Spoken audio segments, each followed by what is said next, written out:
the chapter which talks about the writing on the wall.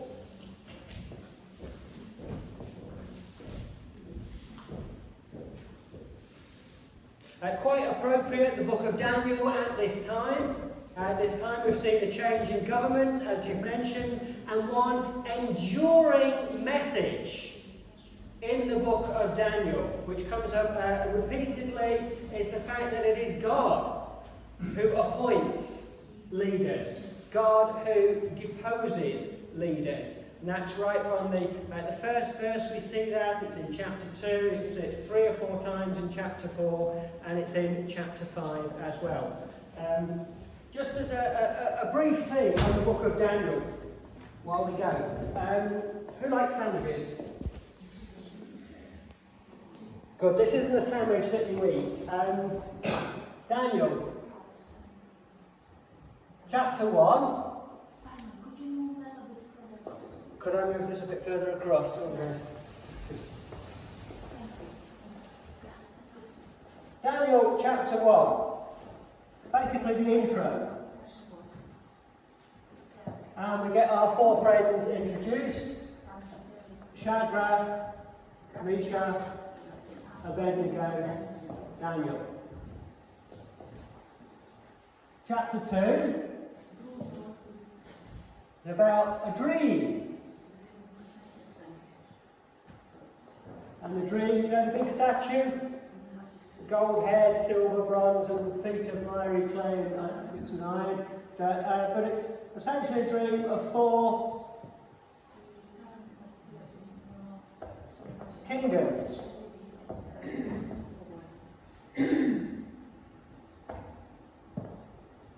Chapter 3. A test. That's a bit with the furnace. Yeah? And you've got these 3 guys there. Shadrach, Meshach, Abednego.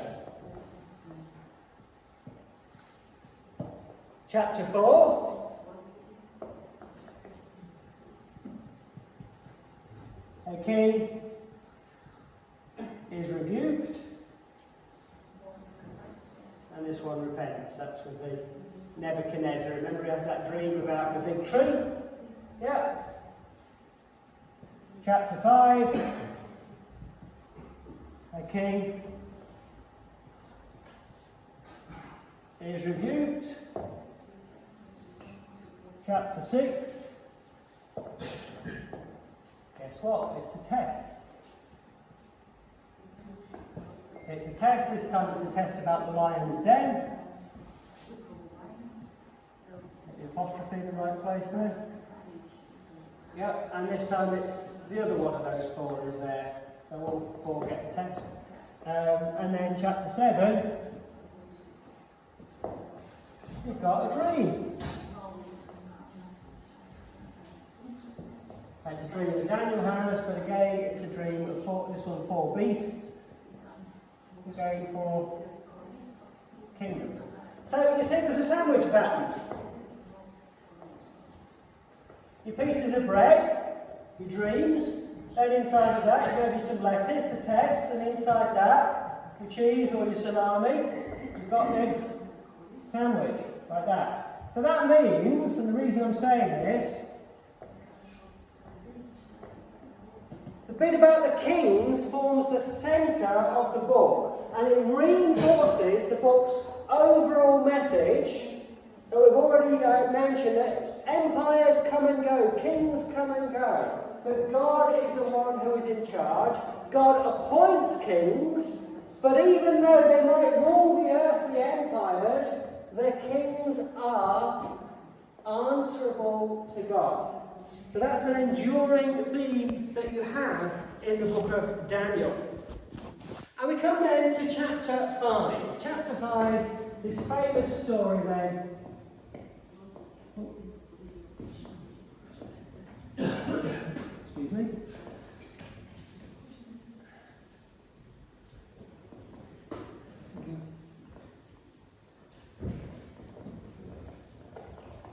Can someone get me a wet cloth, please?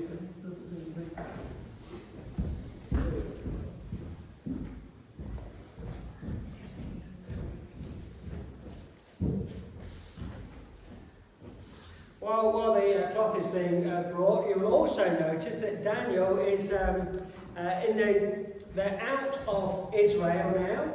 That the Israelite people have been deported. They've been taken away to Babylon, so modern-day Iraq. Now, Babylon is an interesting theme throughout the entire Bible. Babylon is... thank you, Jay.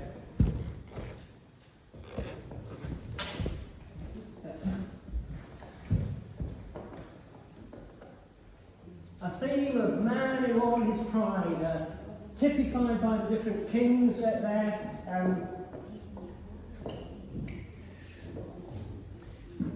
Beginning, you've got the Tower of Babel, the Tower of Babylon, yes? And the point of that was, let's build a tower in order to make a name for ourselves, yeah? Going through the Bible, you've got the taunt against the king of Babylon, Isaiah 14, where he lifts himself up in pride. You have the kings mentioned in the book of Daniel, Nebuchadnezzar, and Belshazzar, the Babylonian kings.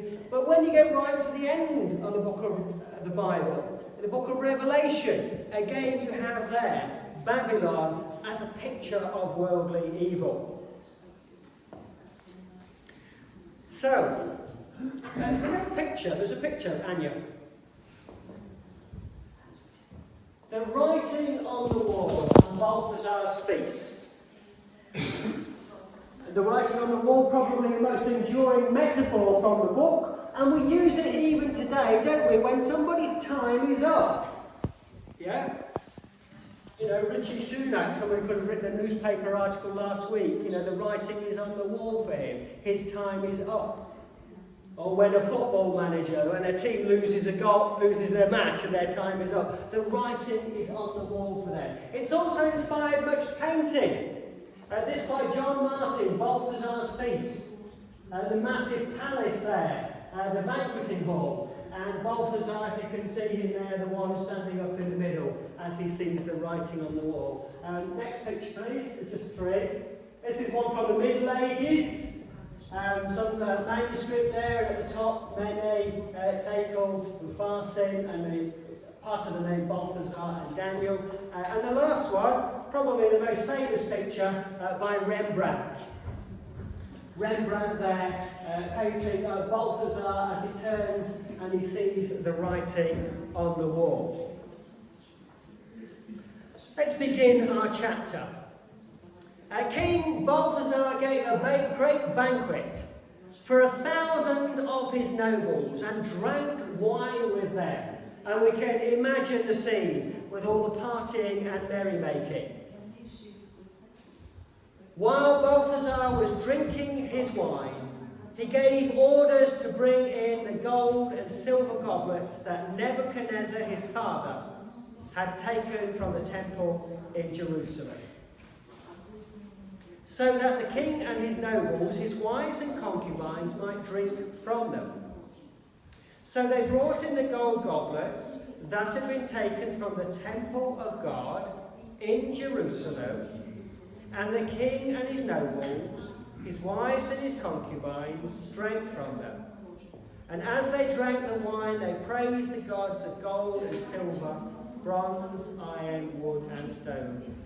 Interesting, the sort of decreasing value there in idolatry as it goes downward. King Balthazar, a playboy king. He was partying when he should have been preparing for an invasion. Now, as is so often in the history of man, when the previous generations have great accomplishments, the next generations just sort of bathe in the glory a little bit and don't really do much and squander it away. Balthazar's father's father, most probably, Nebuchadnezzar, he defeated Pharaoh Necho at Carchemish, recorded in the Bible, recorded in ancient history, 605 BC. He's the one who sacked Jerusalem and secured the empire. And then Balthazar is most likely his grandson. He was then partying, enjoying the spoils of his predecessors' campaigns. While this was going on, his father Nabonidus was out fighting the Persians. The Medes were on the horizon, but Balthazar parted. A very sort of similar sort of thing, you've heard the phrase, Nero fiddled while Rome burned. It's that sort of thing that you've got going on there. So,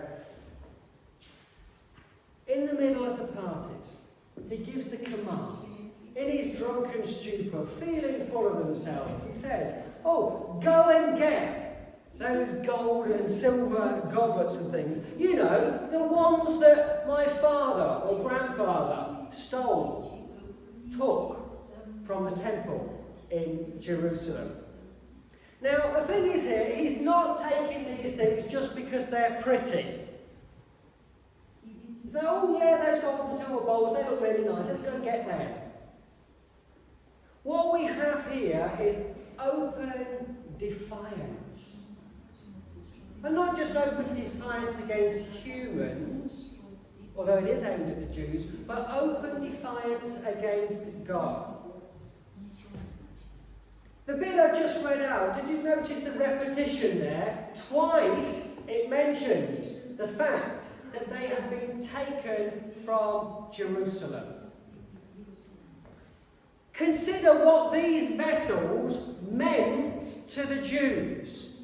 So imagine you're a Jew in Babylon at that time. Your temple is destroyed. All the vestiges of your religion are gone. The only tangible, visible thing that you have got left, the only thing that's come out of the burning city of Jerusalem, apart from your own lives, are these bowls and goblets. They are of tremendous significance for the Jewish people. If you flip to chapter 1, how the book starts. In the 3rd year of the reign of Jehoiakim, king of Judah, Nebuchadnezzar, king of Babylon, so that's the grandfather, came to Jerusalem and besieged it. And the Lord delivered Jehoiakim, king of Judah, into his hand. Notice the word hand, we'll come back to that. Along with some of the articles of the from the temple of God. These he carried off to the temple of his God in Babylonia and put them in the treasure house of his God. Now, isn't that interesting? Right in the very first verses, this is mentioned. This is not then just some little side thing. When an ancient writer is putting something there in his prologue, it's very, very important. Yeah? This is somebody, let's say for instance, going into Buckingham Palace, stealing the crown jewels. Yeah? Imagine Napoleon had won. Imagine him doing that and taking that lot to France. Or imagine Hitler had defeated Britain and taking national treasures to Berlin. It's a big, significant thing that is going on here. But then also notice another repetition that you've got here. The king and his lords, his wives and his concubines drank from them. Now these are articles from the temple of God. They were only supposed to actually be carried by Levites. They were holy. You know in the New Testament there's that verse where it says, "Depart and touch no unclean thing." It's taken from Isaiah 52:11. "Depart and touch no unclean thing, be ye clean and holy, ye who carry the vessels of the Lord." Those people who touched these goblets were supposed to have been the priests, the Levites. They were supposed to have been holy. They were not supposed to have been touched by non-Levites, yet alone pagan kings and people, and yet alone their harem. the king's wives and concubines, and they're drinking out of these. You think of the affront that is to the Jewish people, that Balthazar and his lords and his wives and concubines are getting drunk, drinking out of these goblets. And think also then of the affront that is to God. These articles, by the way, if you're interested, they're listed in Ezra chapter 1, verse 7 and 8. There's 30 gold dishes, 1,000 silver dishes, 29 silver pans or knives, 30 gold bowls, 410 silver bowls, and other miscellaneous items, 1,000 of those. They are listed. They are treasured artifacts. They know what they are, and they've been taken. Anybody here been to Rome? In Rome, you've got the Titus Arch. Because Titus, later on, he defeated Jerusalem in 70 AD. And they made this monumental victory arch. And what's on the victory arch? It's a picture of the Roman soldiers carrying away the treasures of Jerusalem. And included in those treasures, which is why I put this over here, is a menorah. That's up there on the arch. That's a way of them saying, we've defeated you. Look, we've got your trophies. But the thing is, back on chapter 1, verse 2, it said, which we just read, it said that God delivered these into Nebuchadnezzar's hand. The Lord gave Jehoiakim into his hand, but not just Jehoiakim, specifically mentioned with some of the articles of the house of God. So there they are, they've got these treasures, they're drinking out of them, they're having their drunken stupor, they're praising their false gods, but unbeknown to them, what Daniel declares, not only has God allowed the Jewish people to be taken captive, but specifically, God has allowed these goblets, these bowls and things to be taken. God is in command of the detail. Not just the entire nation that gets so taken over, but the silverware. Don't you love it where Jesus says, every hair on your head is numbered. God is in charge of the details. So the vessels are taken. Verse 5, it says, suddenly the fingers of a human hand and wrote on the plaster of the wall.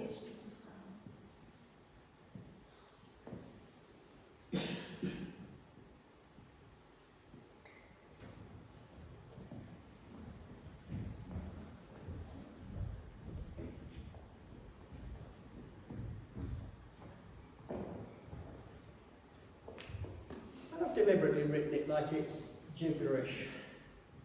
That's what it would have looked like to me. Suddenly the fingers of a human hand, notice the word hand there again, appeared and wrote on the plaster of the wall, near the lampstand in the royal palace. So under the light of the lampstand they're reading that. The king watched the hand as it wrote. His face turned pale and he was so frightened his legs became weak and his knees were knocking. The hand is an interesting thing in the book of Daniel. You know, in chapter 3, where the three guys are about to be pushed into the fiery furnace, and King Nebuchadnezzar boldly declares or asks, who is the God who will deliver from my hands? Here we have the fingers of a man's hand. And later on in Daniel's words to him, Daniel will say to King Balthazar, God holds your life in his hand. Verse 23. Hand is a symbol of power. Sometimes it's good if you've got the old King James Version, because quite often they use the word hand, which the modern versions just translate into power.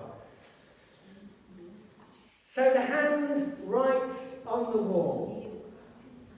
And King Balthazar, absolutely terrified, he goes and he gets all his magicians, his enchanters, his astrologers, all the brains of his kingdom, and none of them can read it. And then the queen, she's obviously heard the kerfuffle going on inside the banqueting hall, and she enters. Now, it says that the queen, she's probably the king's grandmother. At least that's what Josephus writes, and he was nearer to the events than we are. Don't you love in the Bible how again and again there's that wise woman who gives advice? You have this with Abigail, the wife of Nabal. She's the woman who fed David's men after Nabal had dissed them. You have the wise woman of Tekoa, who advised David to re-accept Absalom. Again and again you have this little caricatures of women, because women didn't have much power in those days. Occasionally they got exalted, but normally they were in the background. But they give those wise words, a voice of calm. And she says, basically, forget that lot that you've got, your astrologers and all that. Go and get Daniel. And look how Daniel is described. He's described as a person with wisdom, a person in whom is the Spirit of the Holy God, verse 11. He's got understanding and wisdom like of the gods. Verse 12, an excellent spirit and knowledge in him. We know Daniel was a man of principle. Right at the beginning, when he was a young man, he decided he wasn't going to defile himself with the king's food. We know Daniel could interpret. He's already interpreted the dreams of Nebuchadnezzar before. We know Daniel was a man of humility. He said in chapter 2, he says, it's not because I'm clever that I'm able to interpret. We know he was a man of prayer. We saw him a few weeks ago at his window praying. But he's also told Shadrach, Meshach and Abednego to pray and to intercede in chapter 1. We know he was a man who interceded for his people, a man who prayed and fasted. And he comes out to speak to Nebuchadnezzar. And from verse 19, he starts to speak to Balthazar, but he starts to tell Balthazar all about Nebuchadnezzar. The story that we looked at the other week. How Nebuchadnezzar was proud in his heart, and he had to be brought down. And he had that time where he lived like an animal, and ate grass, and lived like a beast of the field. But in the end, he acknowledged that the Most High God is sovereign over all the kingdoms of the earth, and sets them over anyone he wishes. Imagine the bravery of Daniel here. He's rebuking the emperor. And look at verse 22. But you, Balthazar his son, have not humbled yourself, though you knew all this. It's one thing for a person to be arrogant, isn't it? But to be deliberately ignorant. And what that means that when he's taking these gold goblets, he's not only insulting the Jewish people, he's also insulting his own family. He's insulting what his father or grandfather had recognized, and insulting God. Now, if you flip over with me to Jeremiah 27.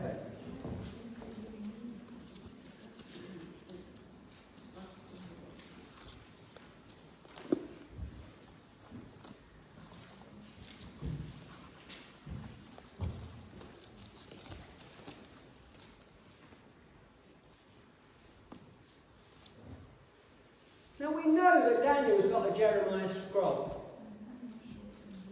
We know that from a later chapter. We know that he reads it. Jeremiah 27. This is through the prophet and speaking in advance, and Jeremiah gives the word of God. Verse 6.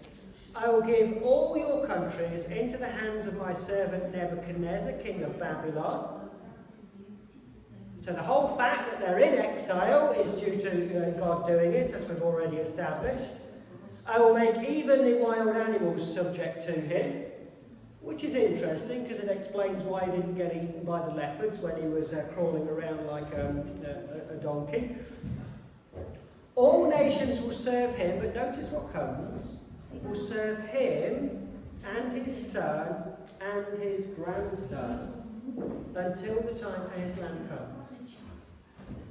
Daniel knows that after Nebuchadnezzar, you've got then the reign of his son and then the reign of his grandson, and that's the end of the line. Now, one thing that helps us to be bold in this world is if you know your Bible. Daniel knew the prophetic scriptures. He's talking to King Balthazar, but he knows from Jeremiah that Balthazar is the end of the line. He knows his time is up. Even before he's deciphered the writing, he already knows what Jeremiah said. And later on we learn that he works out, or that he reads the passage in Jeremiah where it says that 70 years are allotted for you.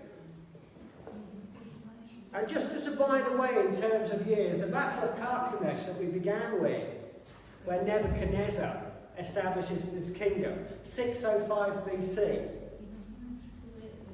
The time that this happened, the day that Babylon fell, 539 BC, between them 66 years. Interesting that use of the double six, 66 years, but also we're seeing the brevity of human empires compared to the reign of Christ. Kicks off with 1,000 years and goes off into all eternity.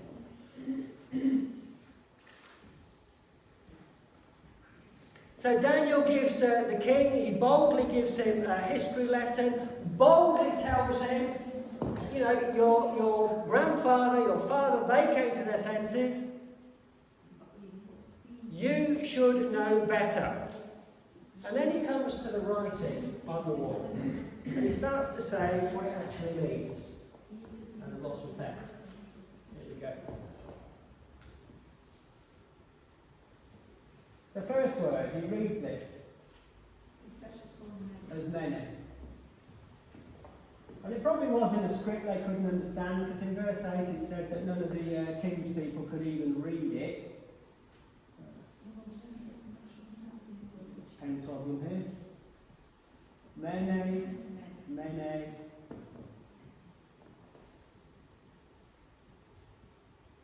Tekel.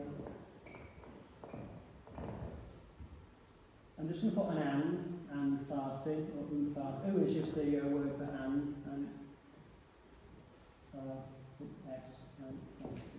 Mene, tekel, farsi. Now, actually, the church Bibles do a very good job of saying what this means, down in the footnotes there at the bottom. It says, mene can mean numbered or mina, a unit of money. Tekel can mean weight or shekel. Tekel, shekel, you can see the similarity of the words. And peres can mean divided. Or Persia, or half a mina or half a shekel. So you've got perhaps money, weighed, divided. Here you have a play on words, because that also, you can't see it so easily in English, but if you look at Persia, with your R, your P, R and your S, Persia. So they're divided into the Medes and Persians.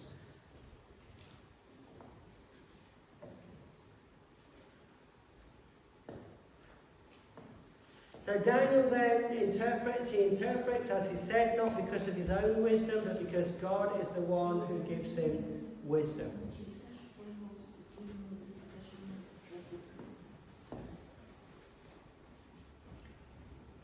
Balthazar rewards Daniel as he'd promised. Don't know how long this reward is going to last. But verse 30, that very night Belshazzar, king of the Babylonians, was slain. And Darius the Mede took over the kingdom at the age of 62. The Bible doesn't say who killed him. Xenophon says it was probably one of the lords, Gadatas or Gobryas, in the armies of the Medes and the Persians. Babylon, it seems, it surrenders rather than have a long siege. And so this great, proud, worldly empire comes to an end after 66 years. The enduring message: God is in control. God determines who rules. We've had a change of Prime Minister just this week. Our prayer is that as they enter that role, they may humbly accept that it is God who rules. But in all of this, may we be like Daniel. Daniel was determined to be holy. He knew his Bible. He boldly challenged the rulers of the day. But probably most of all, which is mentioned many times in the book, he is the one in whom is the Spirit of the Holy God. If there's any secret, so to speak, behind Daniel, it's this, isn't it? And it is very, very relevant for us today. We today live in a world where there are many proud kingdoms, so to speak. The power of man is exalted. People think they can do everything. Technology cons people into thinking that they can do everything. And we as Christians can very easily feel sidelined. But each of us can be filled with the Spirit of the Holy God. Each of us can know our Bibles and be able to interpret the times. And each of us, when we are called to do so, we can speak that word of wisdom into a situation. Let us pray.